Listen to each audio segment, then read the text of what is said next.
you so much, everyone, for being here tonight at the Centennial Institute. Go ahead and have a seat. And isn't that a wonderful truth, that God's truth is? My name is Jenna Ellis. I am a professor here at Colorado Christian University and a fellow with the Centennial Institute. We stand for family, faith, and freedom and God's truth. So thank you all for coming out tonight at this event. We are the 501c4 of Colorado Christian University, and for those of you not really familiar with the Centennial Institute, why would a university have a think tank? Well, we are very privileged at this university to be guided by 13 strategic objectives. And the specific strategic objective that the Centennial Institute falls under specifically says that we impact our culture in support of traditional family values, the sanctity of life, compassion for the poor, the biblical view of human nature, limited government, personal freedom, free markets, natural law, and original intent of the Constitution and Western civilization. So, yes.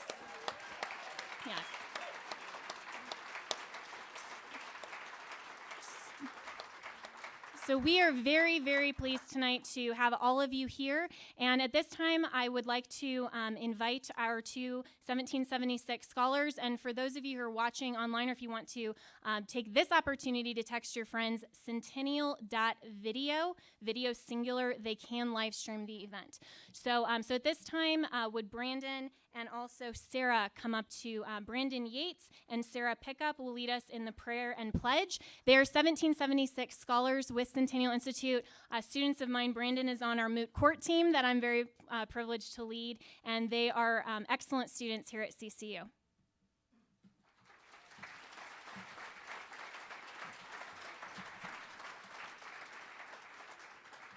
If you would please rise and remain standing for the Pledge of Allegiance, but before that, please join me in a word of prayer.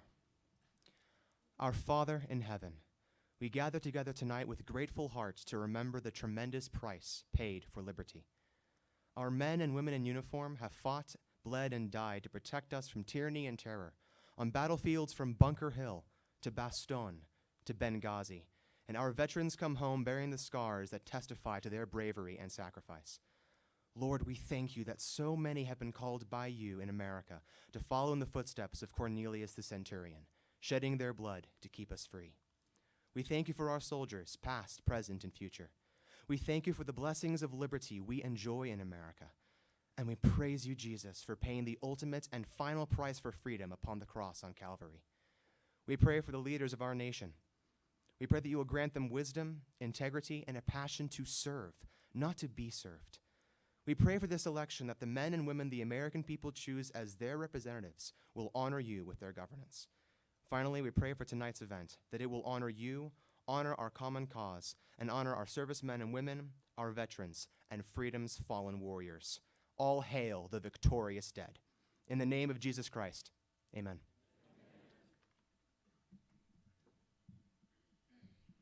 Please join me in the Pledge of Allegiance. I pledge allegiance to the flag of the United States of America and to the republic for which it stands, one nation, under God, indivisible, with liberty and justice for all. Thank you. And now it's my distinct privilege to introduce our MC for this evening, which is Don Bendel. And he is actually an alum of CCU. Yay. Good job. And we're very proud to have him. And just as importantly, he served as an officer in 4 U.S. Army Special Forces groups, including a tour on an A-team from 1968 to 1969, and has 2 sons currently serving as Green Berets as well. He has an Amazon #1 best-selling book with over 3 million copies of his 29 books in print worldwide, a 10th degree black belt Grand Master, so don't mess with this one. And he's also a 1995 inductee into the International Karate and Kickboxing Hall of Fame. Don describes himself as an American cowboy with a real horse and a real ranch, which is outside of Florence, Colorado. So please join me in welcoming Don Bendel for this evening.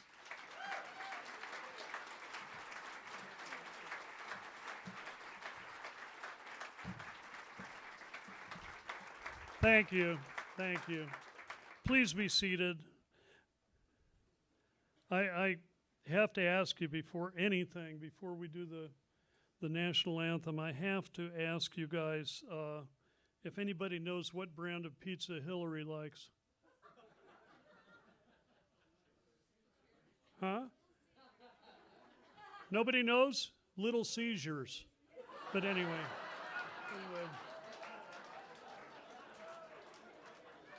How about our singers and our band this evening? Tony David.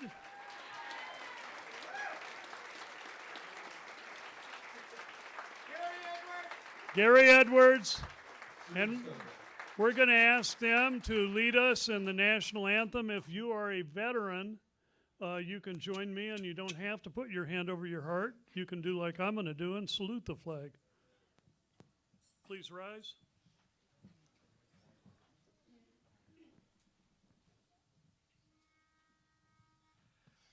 Oh, say, can you see by the dawn's early light what so proudly we hailed at the twilight's last gleaming, whose broad stripes and bright stars through the perilous fight o'er the ramparts we watched were so gallantly streaming, and the rocket's red glare, the bombs bursting in air, gave proof through the night that our flag was still there.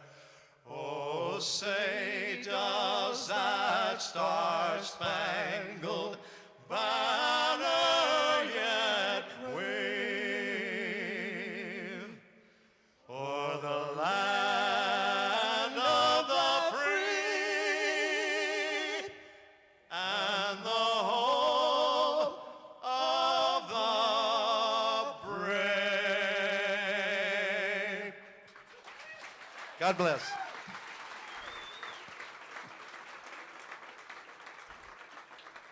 Again, be seated, although I'm going to ask all veterans in the room to please stand up.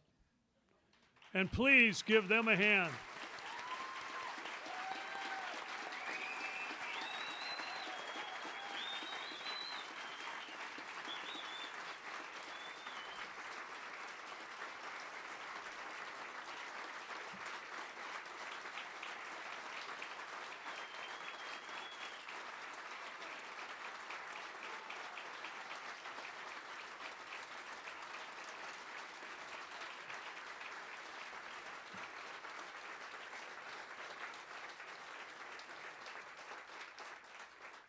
I've spent 50 years in the martial arts and retired from that. But, well, actually, my one son said, "Dad, I'm taking over the schools. You're old now. You need to retire." I said, "Okay." But whenever we had a karate student have a birthday, we would form a spanking line, and the student would have to crawl through it on their hands and knees. So, Steve House, we're all going to, no, we already sang happy birthday to him. He's one of our speakers tonight. Anyway, our first speaker today is a very distinguished, hardworking man. In fact, he brings over 30 years of distinguished service as an engineer, a healthcare manager, a service manager, a sales leader. And in 2015, he was elected the chairman of the Colorado Republican Committee. Like me, he has 6 grown children, except I got you beat, Steve. I have 11 grandchildren. You have 3. You'll have to get busy. Okay. Well, somebody's going to have to get busy. Remember, I have 2 sons that are Green Berets. You have 3 grandkids. I have 11. You know. I met a guy the other day that was a liberal, and he said, he started bragging. He said, "Oh, you're one of those right-wing Republicans, huh?" And I said, "Yeah." And he said, "Well, you know that I didn't sleep with my wife until we were married. Have you done that?" And I said, "I don't know. What was her maiden name?" You know.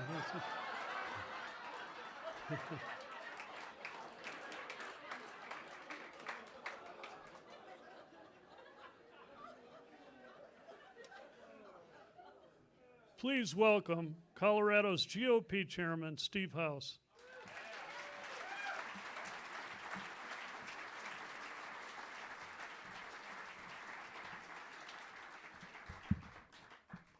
It's not going to be that funny.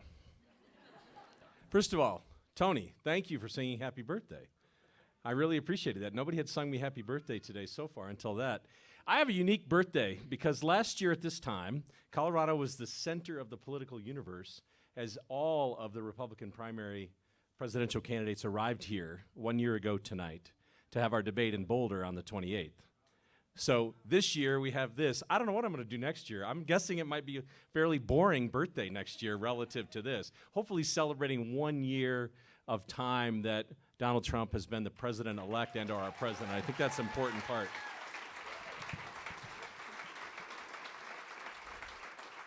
About less than 3 weeks ago, I had an opportunity to talk to both Bill O'Reilly and Fred Barnes. Bill O'Reilly from Fox, Fred from the Wall Street Journal and the Weekly Standard. And both of them told me the same thing independently. They said, wow, what a job you have. I said, what do you mean? And they said, Colorado's the center of the political universe again. If you win Colorado, you win the presidency. Both guys have that opinion, and I know that they're very right about that. We have to win this state, and we have a battle that we've been fighting for well over a year now. And in fact, I want to share a story with you about a millennial hero, a story that he shared with me less than a year ago, and it's motivated me to get up and work 85 hours a week to make sure that Donald Trump becomes our president. And that story was by a young man named Salvatore Giunta. And Sal was a staff sergeant in Afghanistan, and he did something incredibly heroic to help save his commanding officer in a valley where they were getting shot at every day from above. And Sal said, you know, in this whole process, and he was awarded the Congressional Medal of Honor, the first living soldier since the Vietnam era to get a CMH award. And Sal said, you know what I realized when we were sitting there every day in Afghanistan and we were being shot at, and he said I would look across and see, you know, the Afghanis and the Islamic jihadists who were trying to take our lives. And he said I realized something that was very profound for him. He said, I looked across at them and I knew that they hated us. They absolutely hated us. But I knew that we were fighting not because we hated them, because we didn't hate them. We were fighting because of the people we love behind us. And he said, that's why America wins. America wins because we love the people we are fighting for. And this election is about fighting for our children and my grandchildren and your 11 and counting grandchildren. That's why we're fighting this fight on a daily basis. And I think Sal Giunta was right, that we have to keep in mind that we cannot win this race this year by hating Hillary Clinton. We have to love Donald Trump and what he stands for. We do.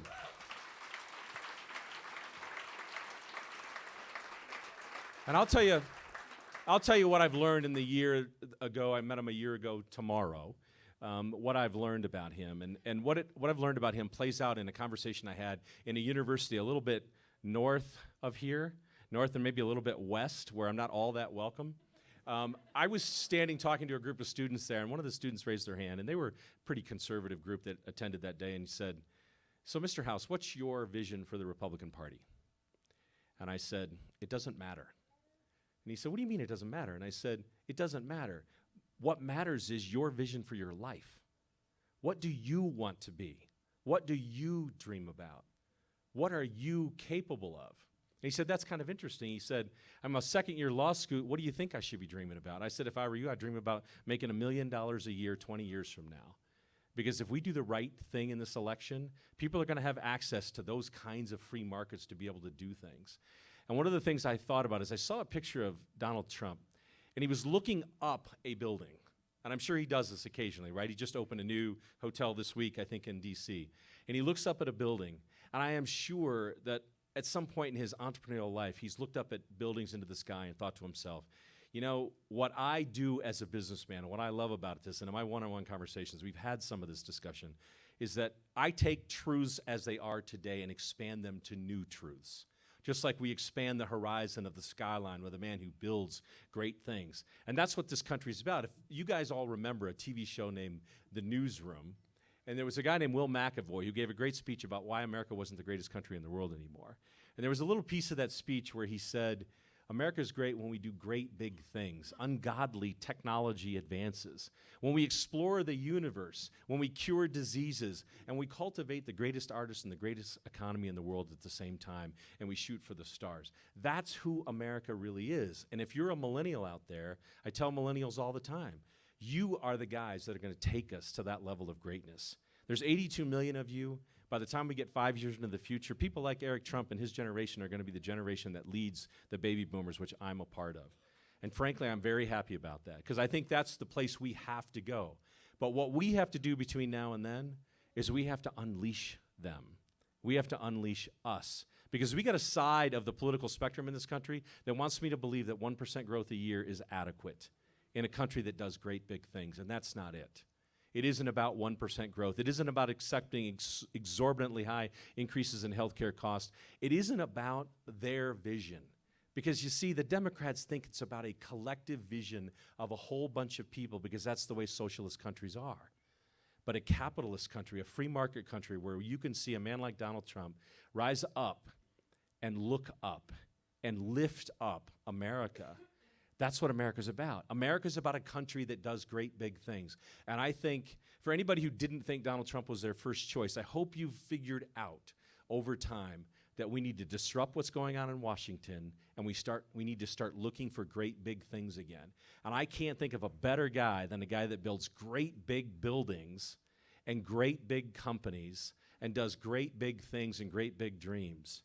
Don Jr. told me in my first breakfast meeting with him, he said, one of the things I love about my father is that he does the impossible. Things that I think are impossible, he does, because he sets a new standard over and over again. If you're in this college, and I love coming to talk to colleges, I want you to think about what great big things you want in your dream. And it's bigger than you know today, and it's bigger than people have allowed you to dream, because if you can dream it, you will do it, and we will benefit by it. And in the meantime, what we have to do is get out for this election. We've got a young man in the back named Leland Dexter. Where is he? Leland's back there in the green and red. If you want to help,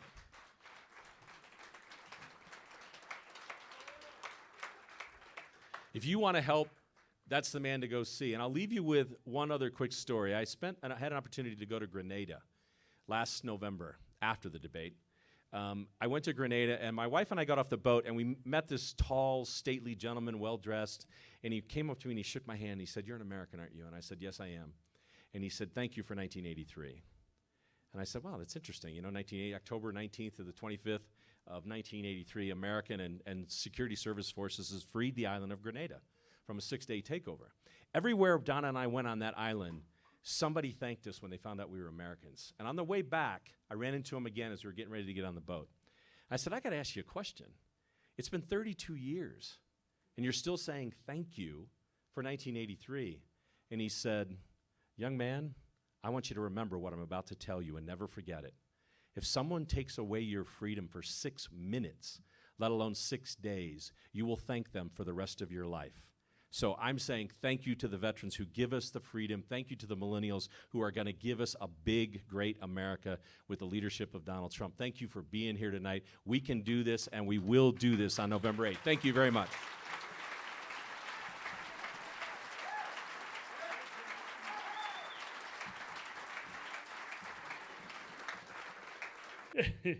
He contributed to numerous stories related to veterans and military affairs on Sirius Radio, and he was a U.S. Navy Reserve officer, and he served in Iraq, Afghanistan, and Guantanamo Bay, Cuba. He's been political appointee in the State Department and the Pentagon, and was chief of staff for 5 members of Congress. Ladies and gentlemen, I want to introduce you to Matt Miller.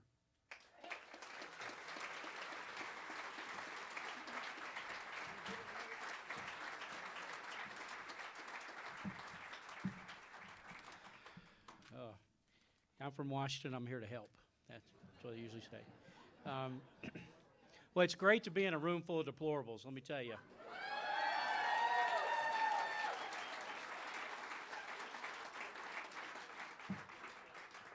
Otherwise known as heroes, in my opinion.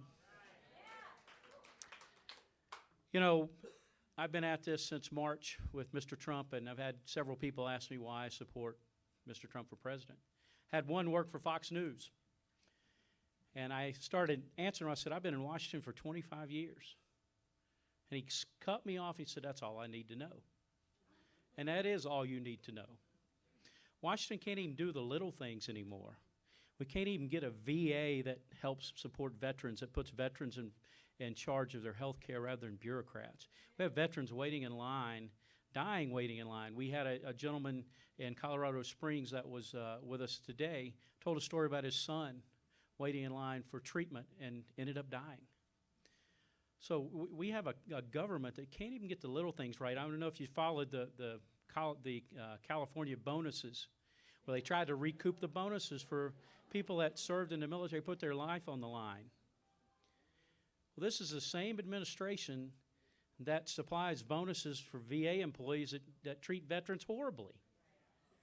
I mean, who does that? Who does that? You have a decimated military.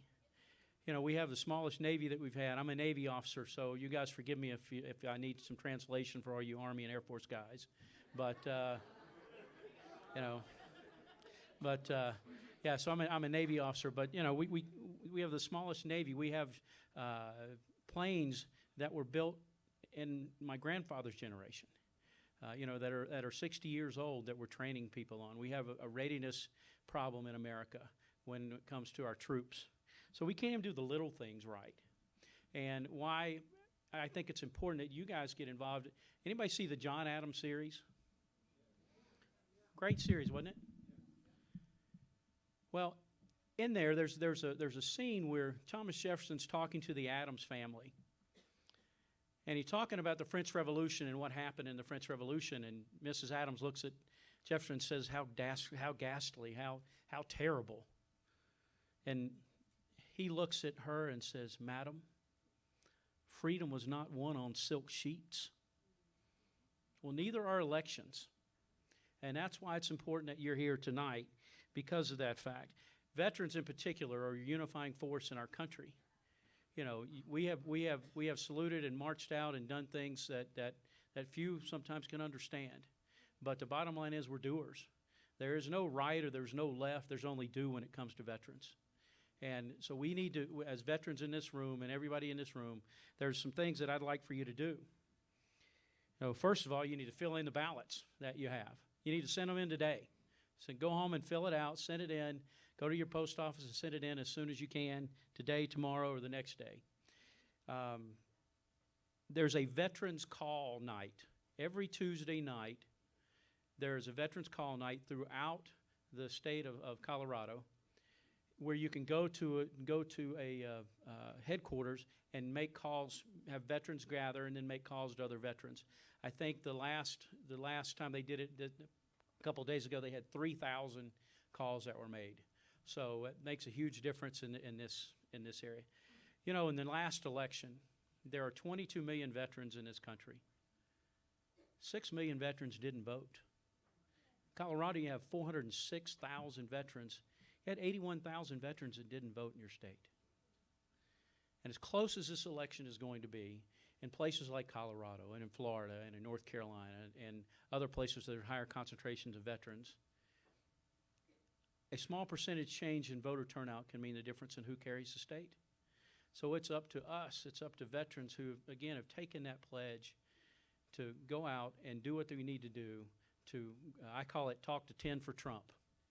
You know, talk to 10 of your neighbors, talk to 10 of your family members, talk to 10 of whoever it is, and get them to one vote, one volunteer. But you got to go out and put in the effort so Mr. Trump can be victorious. You know, we sang the national anthem. You know, the last verses are "Land of the free and home of the brave." But you know, the national anthem was written as a question mark. I don't know if many people know that, but if you look at it, there's a question mark. And so I'll leave you with that question. Are we the land of the free and the home of the brave? And I challenge you to go out there and do what it takes to elect Donald Trump president, to not only make America safe again, to make America great again. So thank you for your time, and God bless you for your service.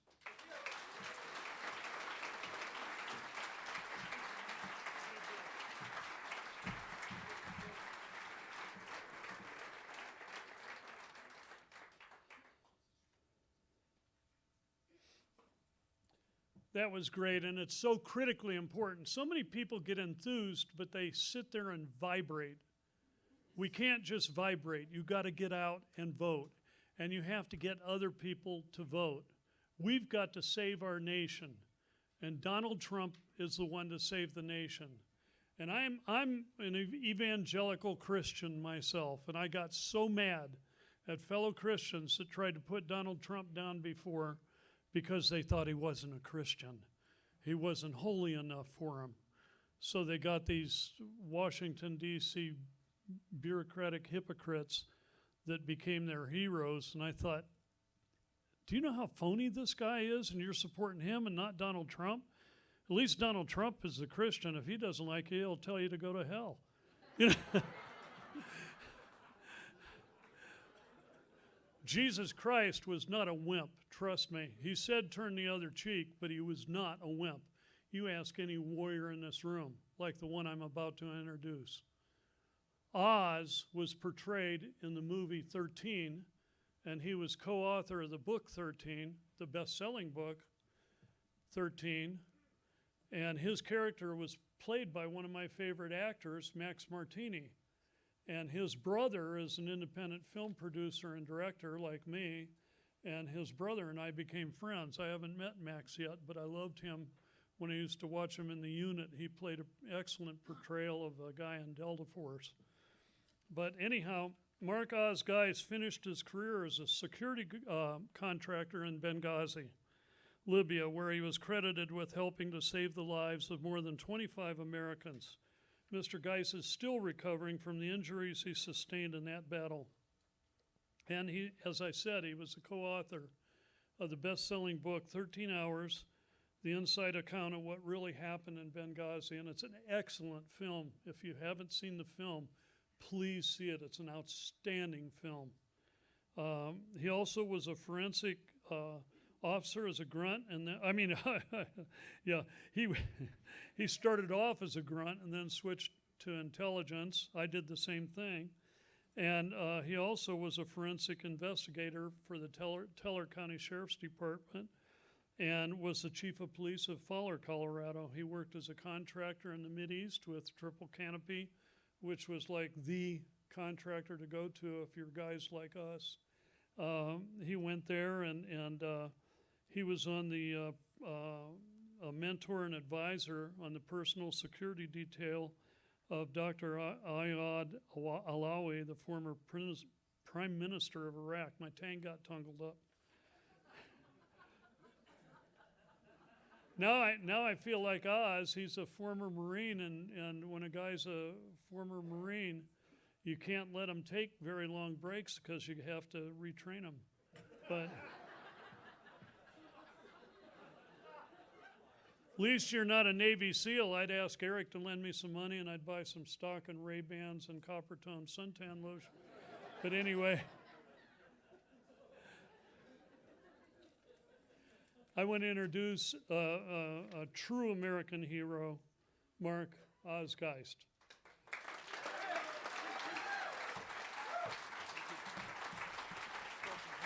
Thank you.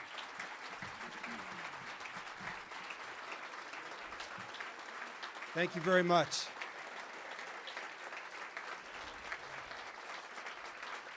Thank you. Thank you all.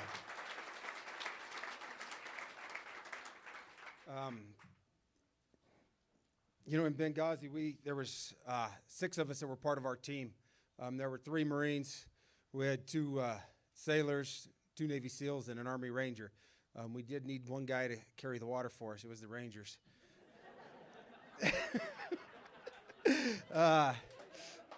No, on a serious note, you know, the Marine Corps, we talk about fighting holes, and Army has foxholes. Fighting holes is where you fight from. Foxholes is where you go hide from. No, I got to give it back to him a little bit. No, seriously, you know what happened September 11th, 2012 actually started for me with it. I didn't know it a few years before that. And if y'all remember, Gaddafi early on in the war in Iraq was developing his own chemical weapons and trying to develop his own nuclear material. Well, he saw what happened to Saddam Hussein, and he decided that he didn't want to do that anymore, and he didn't want to lose his power, so he came clean with the U.S. and started helping fight terrorists.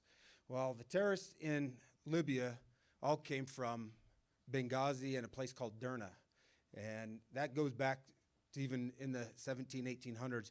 If you remember the Marines and the Navy that landed at the shores of Tripoli, that's where they landed, was just off of Derna and off of Benghazi, and to fight the Barbary pirates.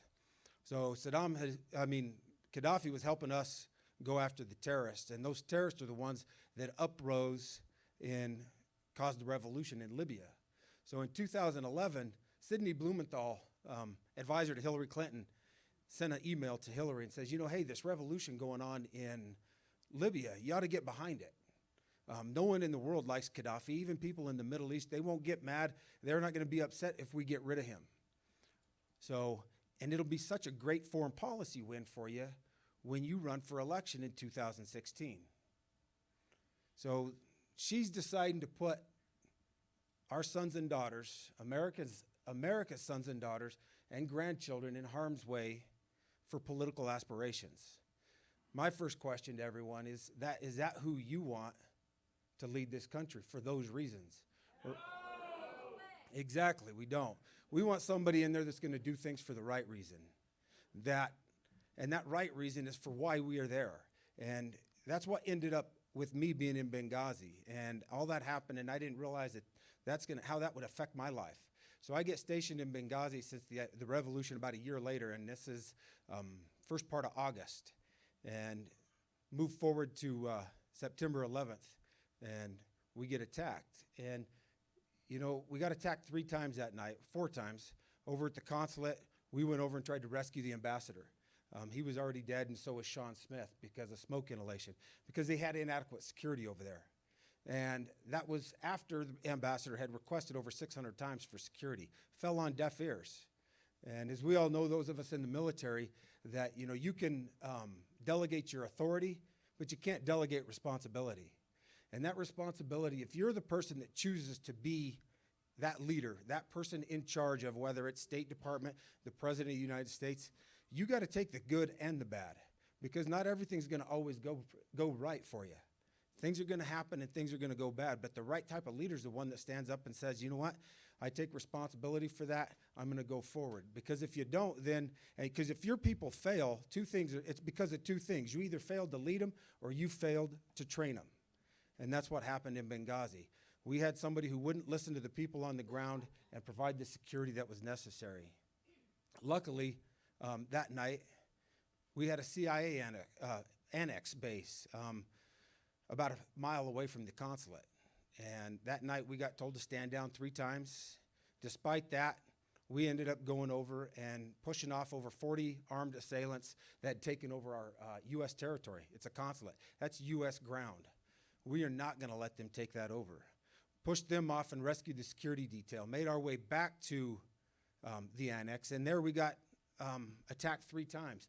The last one coming about 5:30 in the morning. We were up on top of one of the rooftops and in our perimeter, me and Ty and Glenn Doherty, and that's when they launched a complex attack with machine guns, RPGs, small arms fire, and they launched in some mortars. And 3 of those mortars landed within about 15, 20 feet of me. They killed Ty and Glenn and injured me pretty bad. And then the other guys that were there, Tig and Tonto, DB and Jack, they're all engaging in the firefight that night at various stages. And Tig, he's the one who comes up on the rooftop before the dust even settles, helps save Dave Ubin's life by getting 2 tourniquets put on him. He's one of the State Department security guys. Comes over, puts a tourniquet on my arm, helps me stand up so I can get off the rooftop, because I know he's still got to take care of the other 2. And that's what America is about. America is about a bunch of people. Not all of us are the same political beliefs, same religious beliefs, same ideological aspirations. But when we're faced with a threat, we come together as a group and we overcome that threat. And the threat right now that we have in this country is to our very way of life, in my opinion, to our freedoms, to what we want in the future. For the millennials, what do you want as your future? Do you want a future of a big government telling you what you can and can't do, where you can and can't go? Or do you want to have the opportunity that all of us that have come before have had? And that's the opportunity to make our own way and do what we need to do to make our own happiness. And that's what I kind of put out there to people is this is a chance for us to make a difference in forever, in everybody else's life in this country. We have a chance by electing the right person that is going to take this country from a $20 trillion debt, turn it around, bring everything back that has made this country great, and move forward. Or we can take a left turn, no pun intended, and go down a direction that was never meant for this country, where the elitists are running the country, where they think they can tell you what to do. Personally, I'm ready to defy any order that's out there. I'm going to vote for Trump. I've met him. He's a great man. I've become friends with Don and Eric. And, you know, you don't become the person you are by, one, being perfect. There's failures along the way that make us great. And that's what always makes a great person great, is not what you learn when you succeed, it's what you learn when you fail. Because when you fail and you fall down, just like us in Benghazi, we got our kicked pretty good. But you know what? Despite that, we decided to overcome whatever odds were there. And anybody that does that comes up and you come out a better person. And having that person who's willing to stand up and take that for us in Donald Trump is the person who I'm voting for. I put it out to everybody else out there. Are you doing everything you can to make this country great? Getting out there, talking to your friends, talking to anybody that you know, getting them to the polls. If they need a ride, give them a ride. That's what's going to make the difference come November 8th, is what each and every one of us decide to do and how much that we decide to give. Everybody needs to give 110%, and this country will be great again. Thank you very much, and God bless you all.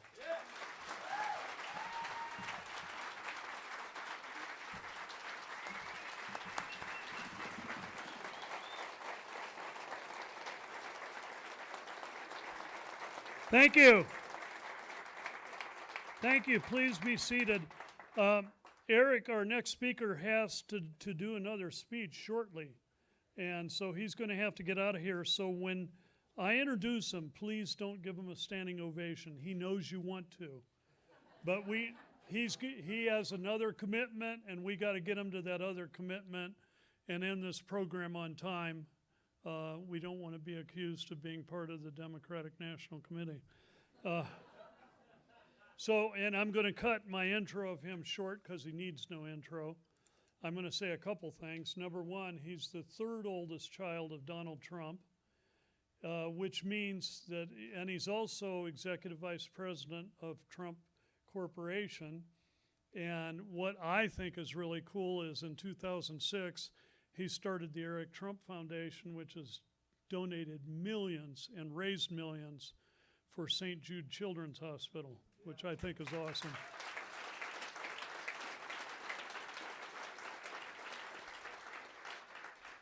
Being the third oldest child and the second child of Ivana and Donald Trump, that means that even though they're corporate officers and they do the apprentice and all that, he gets held down every once in a while by Ivanka and by Donald Jr., and they give him noogies. But he's younger, even though he's 6'5". So the best advertisement for Donald Trump, and I have said this to I don't know how many people, and I bet a lot of you have said that too. You can tell a lot about a man by his children. The best advertisement for Donald Trump is his children. And here's one of them, Eric Trump. Hey, these are for you and your dad. Oh, thank you. Thank you.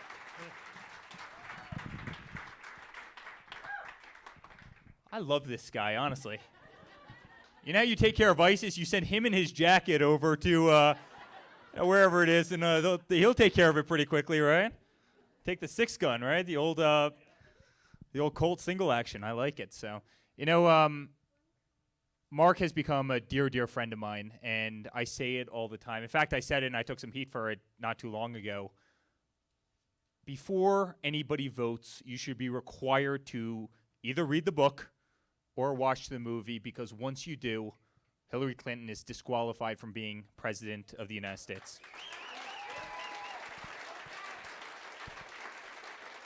I mean, it's just that simple.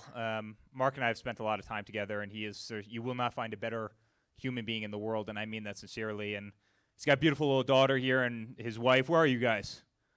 There you are. Mark, I don't know how she's a product of you. It doesn't make any sense. She's far too beautiful, but Mark is truly one of the great people in the world. He is truly an American hero, and when you hear about somebody leaving him on a roof with others for 13 hours to get shot at, to get mortared, to have RPG shot at him, and you sit there fabricating a story to save your political career, and you make troops change out of civilian clothes 4 times between civilian clothes and your battle gear, civilian clothes and your battle gear 4 times, because you're trying to get the optics of the situation correct while people are dying, it's disqualifying. I mean, it is just disqualifying, and we deserve so much better, and that's what you get with 35-year career politicians. You know, I say it all the time, and I don't mean to say this in a negative way. Well, maybe I do, but you know, Hillary Clinton's been a politician longer than I've been alive, and I'm kind of an old millennial. And look at the problems that we have in this country. It's so sad. We have $20 trillion worth of debt. $20 trillion. It's gone up by $11 trillion. Wow, that's a good little applause. I think we got a good little applause from the other room. There must be a little. Yeah.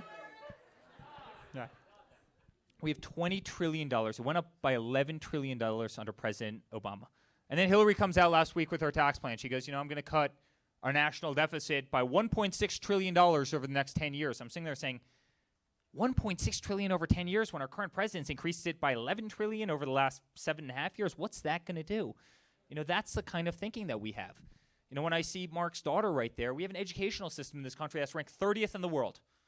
30th. Reading comprehension is 34th. Math skills is 37th. We are doing a horrible job as a nation educating the next beautiful generation of Americans, which are, you know, the youngest generation, not the people like me who are fortunate to go to really good schools, not the people who even attend this school, which is an incredible, incredible institution, but a different generation, a younger generation. Our educational system is ranked 30th in the world.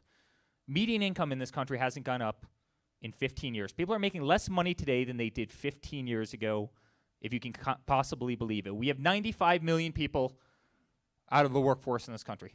95 million. 70,000 factories in this country have shut down since NAFTA was signed, since Bill Clinton signed NAFTA, and 1/3 of every manufacturing job in this country has left our nation in the last 15 years. Obamacare, the wondrous Obamacare that everybody's been hearing about. Arizona, the premiums just went up by 116%.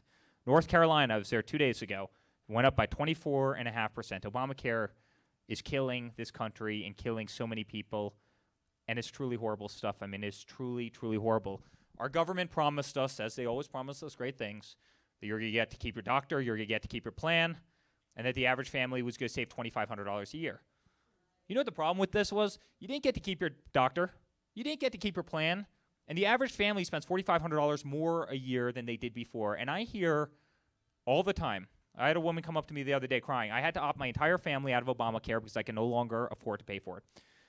And she goes, you know what the worst thing is, Eric? And I go, what's that? She goes, at the end of the year, I'm going to pay a penalty because I can't afford a service. So I had great health care coverage.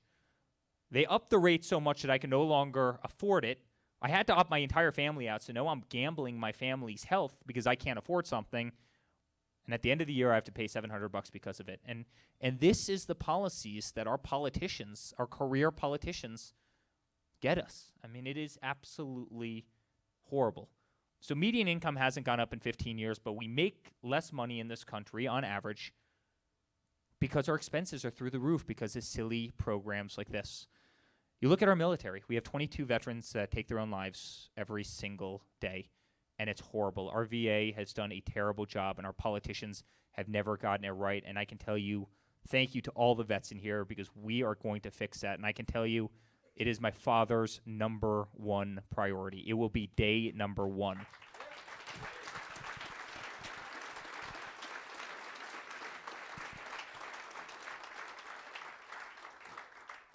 as it pertains to our military, Matt took the words right out of my mouth. I mean, we have the lowest troop levels we've ever had. We have our strategic bomber, our B-52, was made in the 1950s. We're flying a bomber that's 65 years old. Lowest ship levels of all time. Our readiness is the lowest it's ever been. And look at the world around us right now. I mean, just look at the world. Look at Russia. Look at the nuclear weapon that they just came up with. You're seeing it all over the news in the last 2 days. Look at North Korea and the maniac that we have over there. Look at the Middle East. I mean, think about it. We spent $6 trillion in the Middle East. Some of that money was for a campaign publicity stunt, as Mark just said. We spent $6 trillion in the Middle East. I know we have a lot of college students watching from the other room, and I'm going to go in there in a minute, but we have $1.4 trillion worth of student debt in this country. We spent $6 trillion in the Middle East. We could have paid off every dollar of student debt that exists in this country 4 times over for the amount of money that we spent in the Middle East, and what do we have to show for it? What do we have to show for it? ISIS is the worst they've ever been.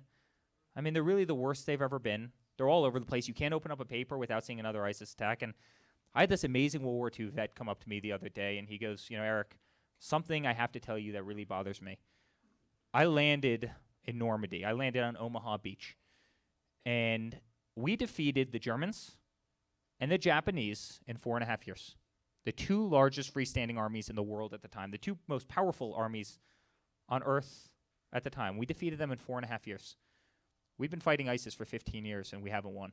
He goes, I just don't understand it. I wish I could go back and, I just don't understand it. And I think he was so right. And we travel the country with General Flynn and General Kellogg and great guys like Mark. And I'm telling you, uncuff these guys, and they will take care of the problem so quickly people's heads will spin. So quickly. So, I want to finish with something that I thought was really amazing when I was sitting there listening to the speeches. But really the slogan of this university, faith, family, freedom, future.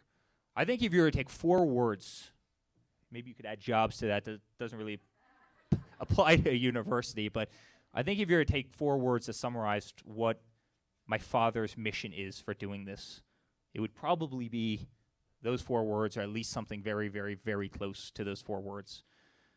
There's no question that our faith is under assault. You get criticized these days if you say Merry Christmas, and that's going to change. I mean, that's just absolutely going to change.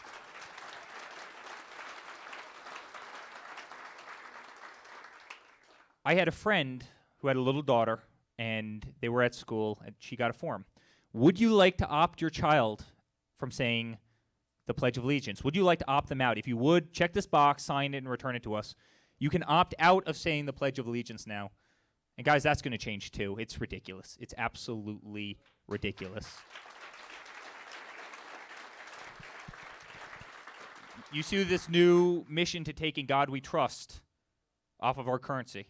You see that all the time, right? I mean, they talk about taking In God We Trust off of our currencies. Why would we do that? It's been around forever. Christianity is really what this country was founded on. We're not doing it. We're just not doing it, and it's going to change. Our Christianity is under assault. Our religions in this country are under assault, and I can tell you that's going to change very, very quickly, and he's going to stand up to the nonsense because it's just not right at all. It's just not right.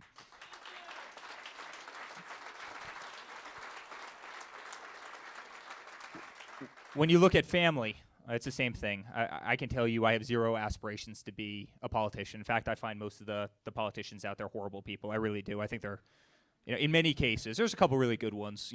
Mike Huckabee is a great guy, and Sessions is a really good guy, and there's a couple really good ones. But there's a lot of terrible people out there. And when you see these videos that are popping up every single day where you have paid DNC operatives who are caught on hidden camera, a man who had been to the White House 350 times. I mean, think about that. That's going to the White House every single day for a year, right? Practically.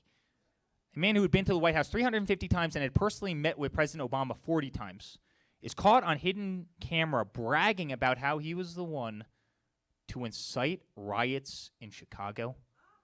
It's unbelievable, guys. I mean, it is unbelievable.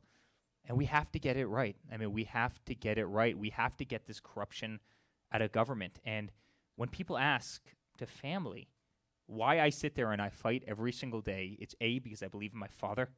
He's an amazing guy. He will do an unbelievable job for this country.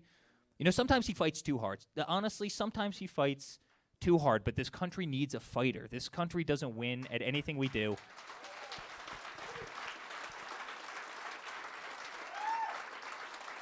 And he will fight for the military, and he will fight for jobs, and he will fight for our economy, and he will fight for beautiful little girls like this who are entering an educational system that, quite frankly, is terrible in this country, despite the fact that we pay by far the most. And he will fight for a national deficit, and he will fight to make sure that every single vet is taken care of impeccably well, and he will fight to make sure we have the greatest, strongest army and military on the face of this world, and that's what he'll do. He'll fight.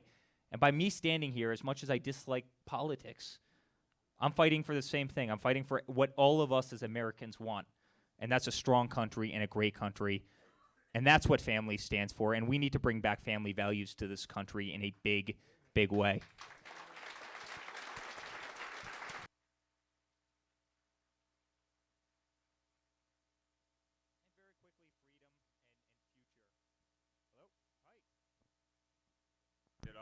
You know, and very quickly, freedom and future. You know, our Constitution is everything. It's not being paid attention to. There's going to be 3 to 4 Supreme Court justices likely appointed by the next president in the United States. I could only imagine what those Supreme Court justices would be under Hillary Clinton.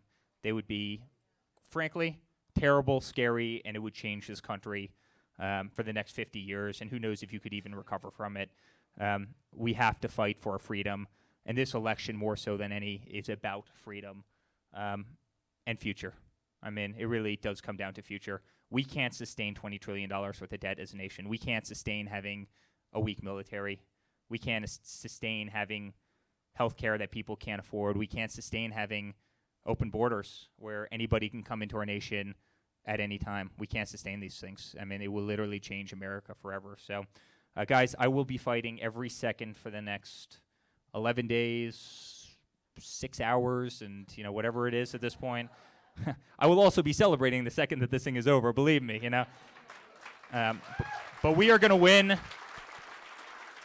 and we are going to win big, and the early polling is coming out of Florida, and it's incredible. We're doing great. And you know what? This isn't a campaign. Honestly, it's not about Republicans, Democrats. I mean, this is about American people having a voice again. This is about American people getting their country back. You know, if this was about party politicians and politics, we probably would have been out of this race a long time ago. You know, this is the American people speaking, saying that they're fed up of the nonsense of the career politicians, of somebody who has made $250 million since leaving the Oval Office. And she still hasn't told me what she sells. I mean, I'm trying to figure out what she sells.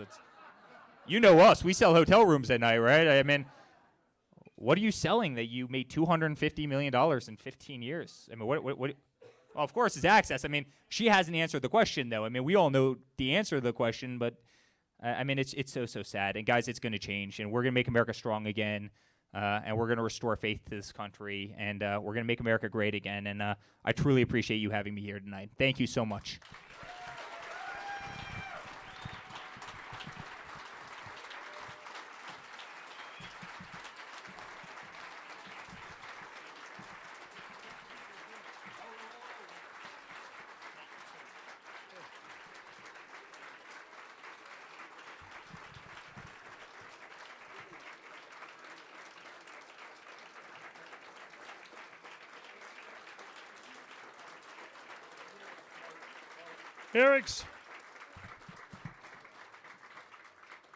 Eric's got to go in the other room. He's got to give another speech yet. So we'll let him get out of here.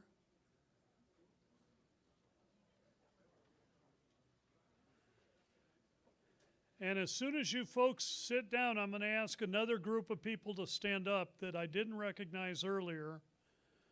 And I know that Donald Trump wants them recognized, and so do I. If you are the wife or widow of active duty, military, or veteran, please stand up. Or widower. And give them a big round of applause.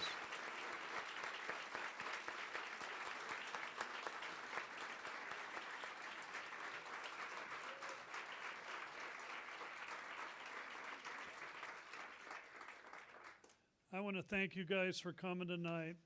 I want to thank my alma mater, Grand Canyon University. I got my bachelor's here. I got my master's at Colorado Christian. I got my master's at Grand Canyon University, and they can whip your butts in football. But other than that, no, I'm teasing. I don't even know if they have a football team. I didn't go there for that. But in any event, I went to the Colorado Springs campus of Colorado Christian and waited till I was a grandpa before I got my degree, and then got my master's after that. And I can't tell you enough good things about Colorado Christian University. I'm really proud to be a graduate of it. And I want to thank them for their hospitality. I want to thank all of you for your hospitality. Thank you for making an old man feel good laughing at a few of my jokes. And now I'll go pee.